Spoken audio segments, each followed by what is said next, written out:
오늘부터 살펴보게 될 이 골로새서는 사도 바울이 골로새 지역에 있는 성도들, 골로새 교회 성도들에게 보낸 서신이죠. 당시의 보편적인 이 편지 서신의 형태를 따라서 인사를 먼저 합니다. 그 1절, 2절 우리가 읽은 본문이 바로 이 편지의 제일 앞에 등장하는 첫 인사에 해당하는 내용이에요. 우리가 살펴볼 골로새서는 이 첫 인사에서부터 그냥 편지의 형식이니까 누가 보냈고 누가 받는 사람이고 어떤 축복을 하고 이런 내용을 그냥 형식적으로 쓴 게 아니고 첫 인사에서부터 우리에게 전하여지는 복음의 색채가 아주 강하고 뚜렷하게 드러나고 있습니다. 서신의 첫 인사에서부터 강렬하게 풍기는 골로새서의 고유한 복음의 색채, 그것은 교회 속에 존재하는 거리감을 뛰어넘어서 하나로 묶어주는 일입니다. 교회 속에 존재하는 얼마든지 또 존재할 수 있는 그 거리감들을 뛰어넘는 일 한번 살펴볼 텐데요. 그 전에 먼저 7절을 좀 보시면, 우리가 읽지 않은 본문이지만 7절을 보시면 이와 같이 우리와 함께 종된 사랑하는 에바브라에게 너희가 배웠나니 그는 너희를 위한 그리스도의 신실한 일꾼이요. 골로새 교회는 사도 바울이 직접 가서 복음을 전함으로 세워진 교회가 아닙니다. 바울을 통해서 바울이 전한 복음, 바울이 전한 메시지를 통해서 골로새 출신이었던 에바브라라는 사람이 하나님을 만나게 되고 에바브라가 고향 골로새로 돌아가서 복음을 전한 결과로 회심한 사람들에 의해서 세워진 교회입니다. 다시 말하면 바울은 골로새 교회에 있는 성도들, 그러니까 바울이 지금 이 편지를 쓰고 있는데 이 편지를 받는 수신자들의 얼굴도 한번 못 본 상황이에요. 서로 모르는 사람입니다. 어떤 상황인지 금방 이해가 되시죠?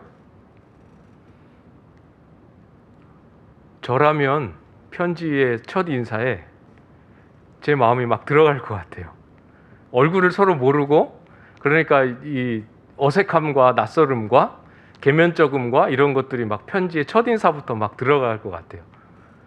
기억하시는지 모르겠습니다만 4년쯤 전에 제가 남서울교회 처음 와서, 칠교구로 처음 와서 목장 신방을 처음 시작했을 때 첫 신방에서 서로는 목장 가족들이니까 잘 알지만 저는 처음이잖아요.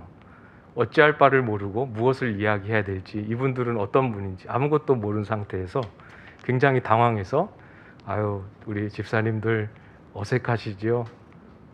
또 어색한 침묵. 또 잠시 후에 아우, 또 어색하신데 또 침묵. 잠시 후에 아유, 어색하시죠? 이렇게 했더니 어떤 자매님께서 말씀해 주시더라고요.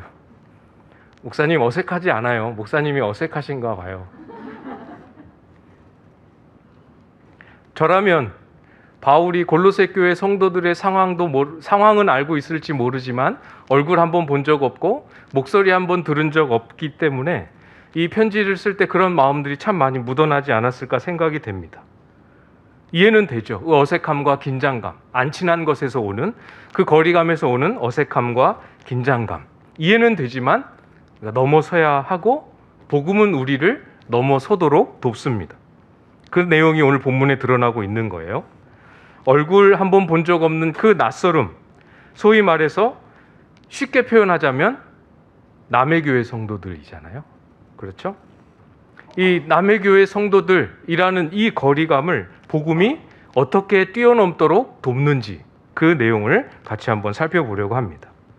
2절 말씀해 보시면 골로새에 있는 성도들 곧 그리스도 안에서 신실한 형제들에게 편지하노니 우리 아버지 하나님으로부터 은혜와 평강이 너희에게 있을지어다.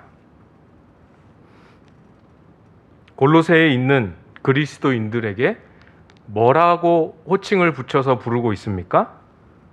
형제, 이렇게 부르고 있습니다. 형제. 형제라는 단어를 우리는 어떻게 씁니까? 나이가 상대적으로 많지 않은 젊은 또는 나보다 어린 남자 교우를 우리는 형제 이렇게 부르잖아요. 그리고 여자 교우를 자매 이렇게 부르죠. 본문은 그런 용도로 쓴 의미가 아니고 이 형제라는 표현은 거의 가족이라 해도 조금도 망설일 이유 없는 그만큼 가까운 사람에게 형제라는 표현을 씁니다. 1절에도 보시면 형제라는 표현을 사용하고 있죠. 1절에서 누구를 형제라고 부릅니까?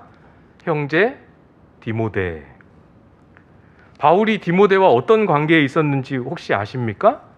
디모데전서 1장 2절 말씀에 보면 믿음 안에서 참 아들 된 디모데에게 편지하노니. 믿음 안에서 참 아들 된 디모데. 원래 알던 사람이 아닙니다. 태어나면서부터 가족 아니었습니다. 전도 여행 중에 만나서 합류하게 된, 바울의 전도 여행 사역에 합류하게 된 사람이 디모데예요. 동역자죠. 근데 동역자이긴 하지만 그냥 이렇게 같이 이렇게 동업하는 정도의 같이 일하는 사람 정도가 아닙니다. 바울은 디모데를 일컬어 믿음 안에서 참 아들 된 디모데라고 부릅니다. 바울과 디모데의 관계 안에 있는 내용들 속속들이 다 몰라도 얼마나 바울이 디모데를 특별하게 여기고 있는지는 분명히 알 수 있겠죠.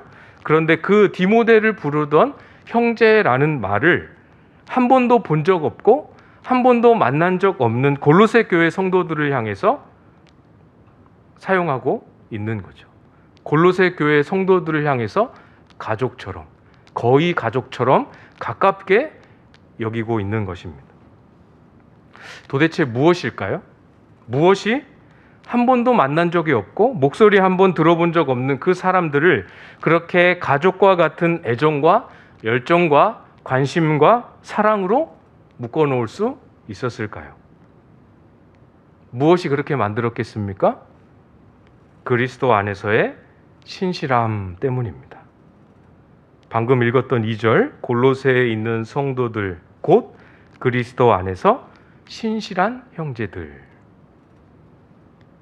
얼굴 한번 본 적 없는, 서로 통성명 해본 적 없는 남의 교회의 교우들인데도 형제라고 부를 수 있는 이유를 분명하게 보여주고 있습니다. 골로새 교회 성도들 역시 그리스도 안에서 신실한 자들임이 확인되었기 때문에 그래요. 바울과 친한 사람이어서가 아닙니다.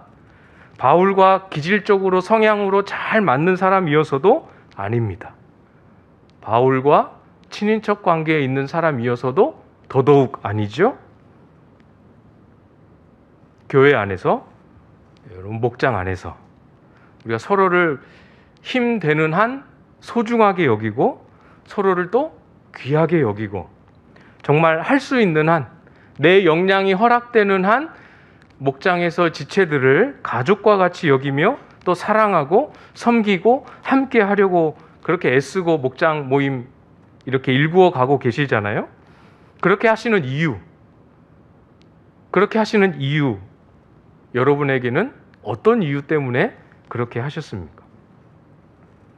물론 나의 관심사나 기질이나 성향, 삶의 방식, 신앙의 색깔과 분위기 이런 것들이 잘 어울리고 잘 맞는 사람 도움이 되죠. 도움이 정말 많이 됩니다. 특히나 저같이 이렇게 딱 처음 만나서 친해지는 데까지 무한정 시간이 오래 걸리는 사람은 이런 요소들의 도움이 정말 많이 필요합니다. 도움이 많이 되는 건 사실이지만 그러나 여러분, 우리가 잊지 말고 기억해야 될 것은 우리는 그냥 만남, 그냥 관계가 아니라 교회라는 사실입니다. 그리스도 안에서 새로운 생명으로 다시 태어난 사람들이에요. 그러면 서로가 서로를 바라보는 기준과 관점 역시도 새로워야 되지 않겠습니까? 세상에 여러분들이 교회 밖에서 만나고 관계 맺고 사귐을 갖는 이웃들, 동료들, 친한 분들 한번 떠올려 보십시오. 세상에서 나와 아무리 잘 맞고 너무 친하고 마음도 잘 통하는 사람이라 할지라도 그 관계 안에 또 그 사람 안에 생명이 없고 그리스도 안에서의 신실함이 없는 사람이라고 한다면 너무 좋지만 그래도 채워질 수 없는 아쉬움, 허전함, 그 관계 안에 분명히 있지 않습니까?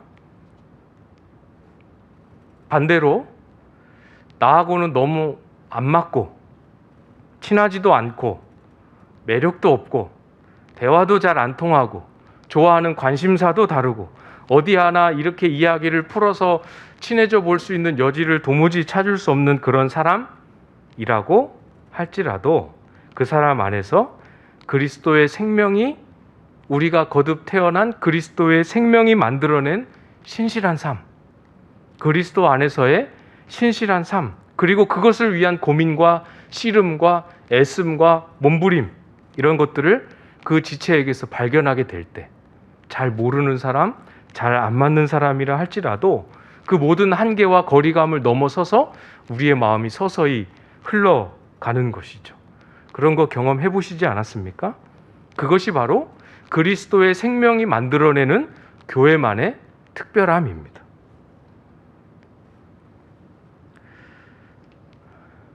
이 말씀을 묵상하고 준비하면서 올해 초에 이 말씀을 나눴으면 참 좋았겠다. 목장이 다 개편되고 나서 모두가 다 이 거리감을 몸소 체험하는 시간들을 지나오셨잖아요. 새로 목장이 편성되셔서 유난히 그 거리감을 많이 경험할 만한 낯설음, 또 어색함, 생소함 많이 지나오셨죠? 그런 피드백 되게 많이 들었어요. 목사님이 목장을 너무 잘 편성하셨다. 어떻게 이 교회를 남서울교를 이렇게 오래 다니고 7교구에 오래 있었는데 아는 사람이 한 사람도 없다.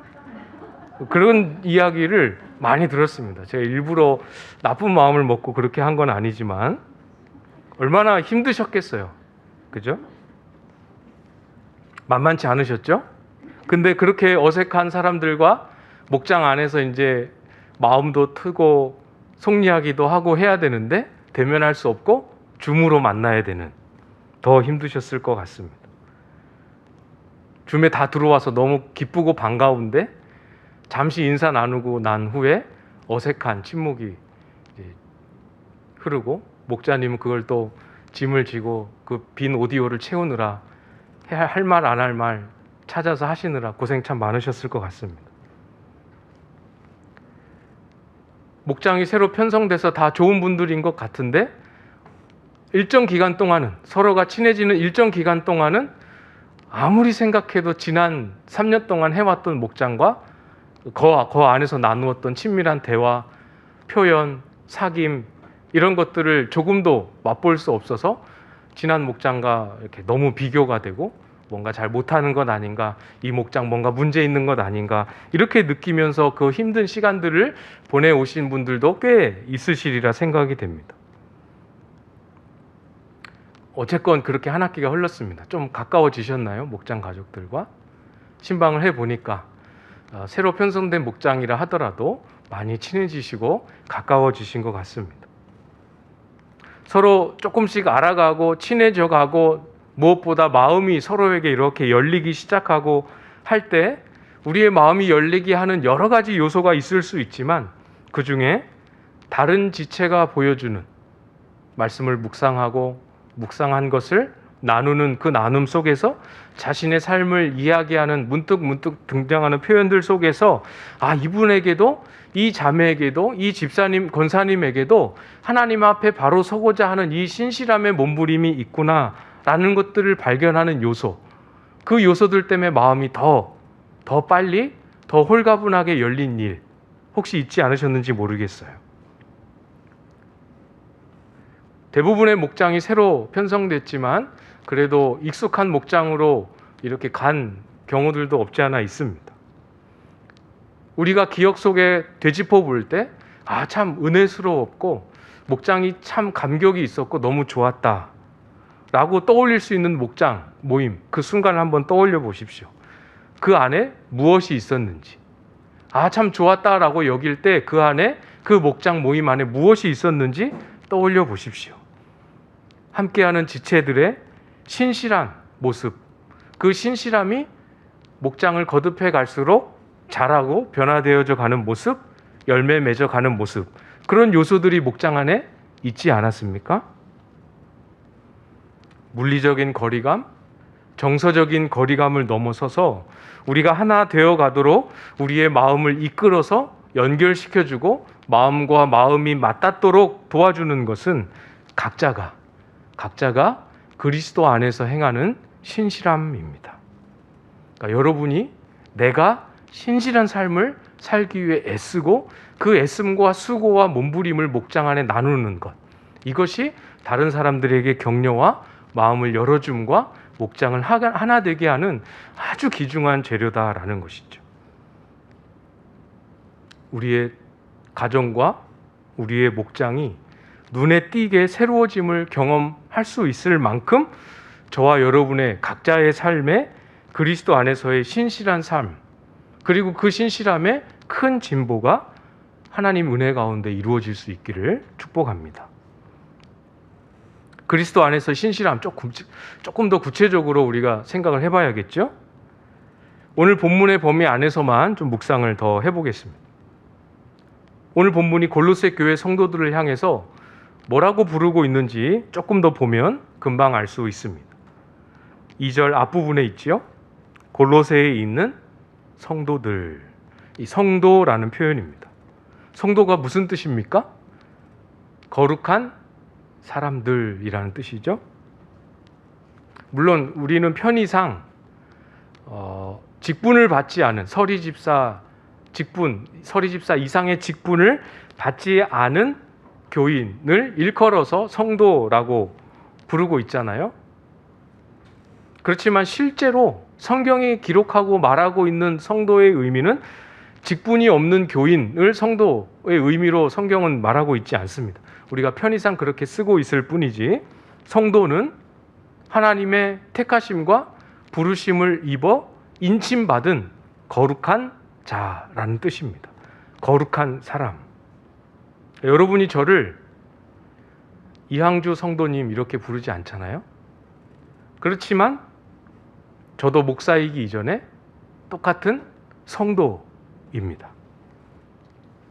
우리 모두가, 저와 여러분 모두가 어떤 직분과 어떤 역할을 가지고 있는지와 상관없이 저와 여러분 모두가 하나님의 은혜 안에서 택하심을 입고 부르심을 받아 하나님으로부터 인침받은 거룩한 자들입니다.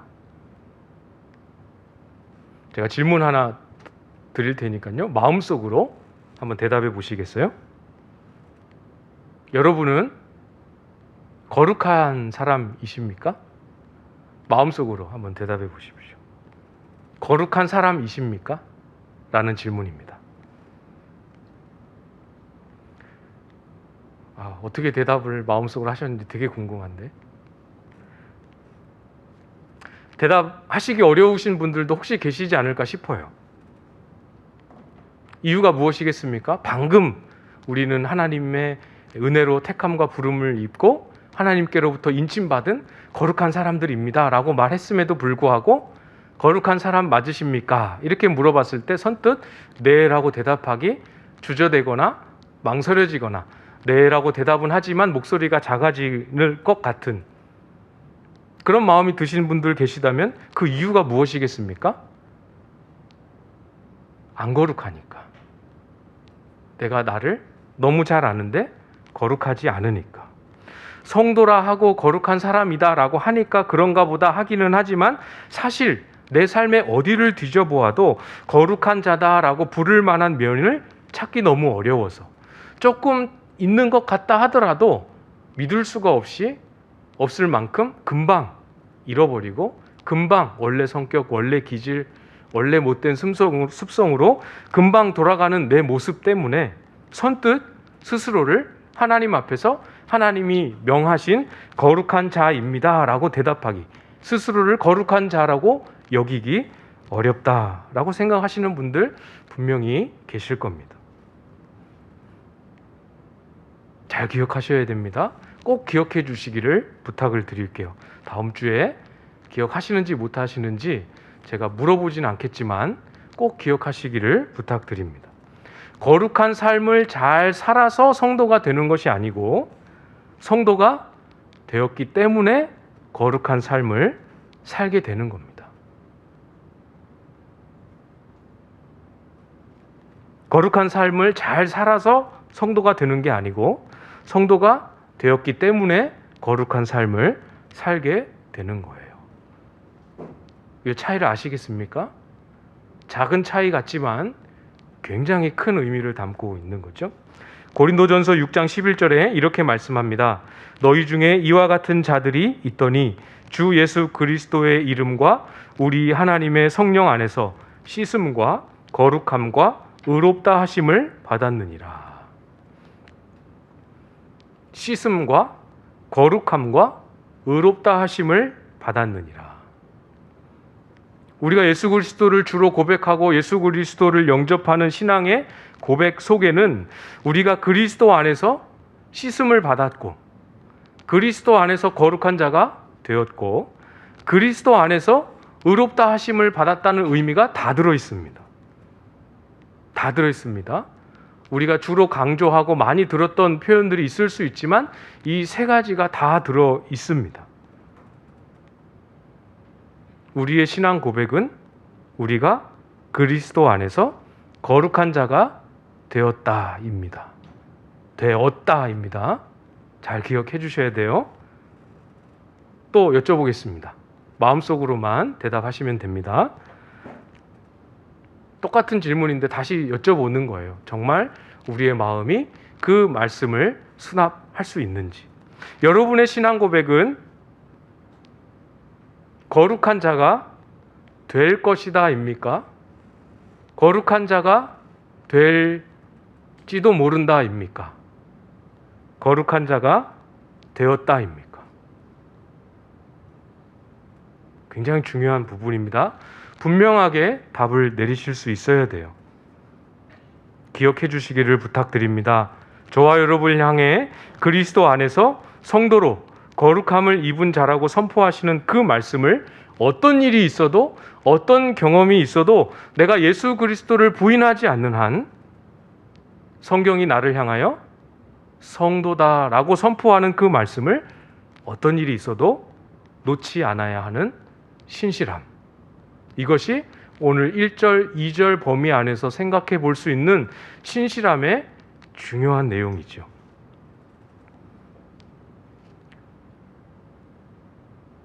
목사님 이야기를 듣는 동안에는 정말 그런 것 같은데 딱 집에 가서 돌아보면 아무리 생각해도 도저히 성도 같지 않은, 아무리 생각해도 거룩한 자라고 말할 수 없는 실패의 경험, 이제까지 살아왔던 삶의 내용 가지고 있다 하더라도 그 경험이, 이제까지 살아왔던 경험이, 지금 내가 겪고 있는 실패의 경험들이 그리스도의 말씀을, 또 말씀에 대한 믿음을 넘어서지 않도록 분명히 우리가 밀어내는 씨름을 해야 합니다. 오해하시면 안 됩니다. 아, 그렇구나. 우리가 성도가 되었으니까, 이미 거룩한 자가 되었으니까 아무렇게나 살아도 우리는 거룩한 자, 이렇게 살아도 거룩한 자, 저렇게 살아도 거룩한 자니까 괜찮겠구나 라고 오해하시면 안 되겠죠? 어떤 일이 있어도 성경이 우리를 향하여 선포하고 있는 성도라는 그 말씀을 놓지 말아야 한다라는 말의 의미는 하나님 앞에 성도됨을 위해 신실하게 살아가는 과정 안에 아닌 것 같고 넘어지고 실패하더라도 성도의 정체성, 성도라는 그 사명을 놓치지 않고 붙드는 믿음이 살아있는 걸 말하는 겁니다. 그 믿음이 살아있어야 됩니다. 그 믿음이 살아있을 때 거기에서 그 믿음이 열매로 성도다움이 정말 거룩의 열매가 하나씩 조금씩 만들어져 가는 겁니다. 그 믿음 위에 만들어져 가는 거예요. 그것이 신앙생활입니다. 말씀을 마무리해 보려고 합니다. 저와 여러분을 성도로 부르시고 거룩한 자다, 거룩한 사람이다 선포하시는 그 말씀에 여러분의 믿음 흔들림 없이 딱 고정해 두시겠습니까?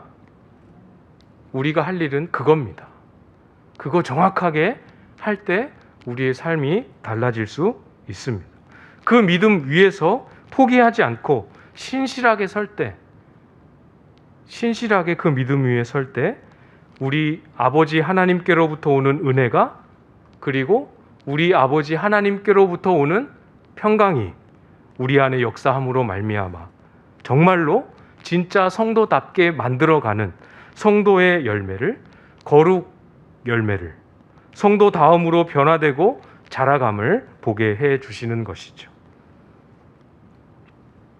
그런 의미를 잘 담아서 2절을 조금 풀어서 제가 다시 읽어드리고 말씀을 맺도록 하겠습니다. 이 자리에 있는 거룩한 성도들, 곧 그리스도 안에서 신실한 영적 가족인 여러분에게 우리 아버지 하나님으로부터 은혜와 평강이 있으시기를 주님의 이름으로 축복합니다.